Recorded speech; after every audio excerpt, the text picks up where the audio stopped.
76-year-old Doris Jeannie Pitzenberger and her husband were visiting Austin from Virginia last week.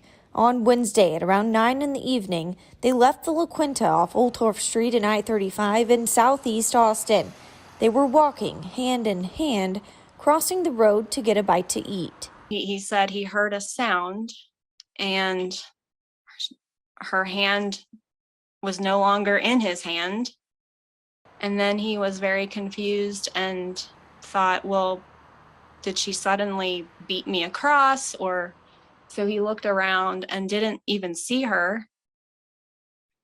And he estimates she had been thrown approximately 30 feet. Paige says her father, 88 years old, started calling for help. He took his cell phone and thought to turn on the flashlight so that cars would see him to go to her. And then within minutes, it was help, help, help, like just all kinds of trucks and lights and overwhelmed trying to help. Austin PD says they arrived to the scene and found Jeannie dead, and the driver didn't stop to help. I have to assume it was a distracted driver or inebriated or impaired in some way.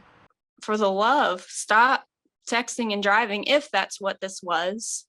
It's highly likely that it was something along those lines. This is Austin's 86th fatal crash this year, resulting in 88 deaths. Investigators are working to identify the driver of the vehicle in this case.